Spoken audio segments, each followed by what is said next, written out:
Israel's closest ally, the United States, warned it would restrict its military support if Israel doesn't improve aid to Gaza in 30 days.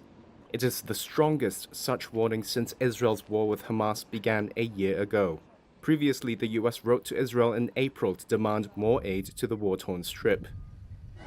At the time, Israel made changes to let 300 to 400 trucks enter Gaza per day, but Washington officials say that number had since fallen by more than 50%. On Tuesday, State Department spokesperson Matthew Miller outlined a letter State Secretary Antony Blinken and Defense Chief Lloyd Austin wrote to Israeli officials on Sunday.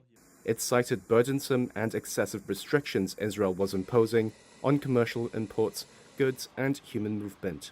It says Israel must in 30 days let a minimum of 350 trucks to enter Gaza per day, institute pauses in fighting to allow aid delivery, and revoke evacuation orders to Palestinian civilians when there is no operational need. We know that it's possible to get humanitarian assistance into Gaza. We know it can be done. We know that the various logistical and bureaucratic obstacles can be surmounted. And so it is incumbent upon the government of Israel to surmount those challenges and get assistance in.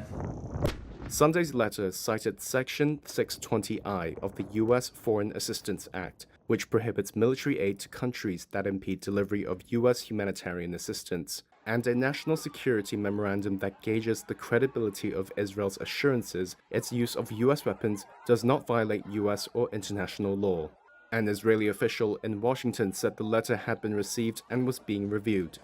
Separately, Washington also proposed a new channel for the U.S. to raise and discuss civilian harm incidents with Israel, though the administration's criticism of Israel's actions in Gaza was balanced with military support, announcing the same day as the letter that Israel would be sent more U.S. troops and advanced THAAD missile batteries.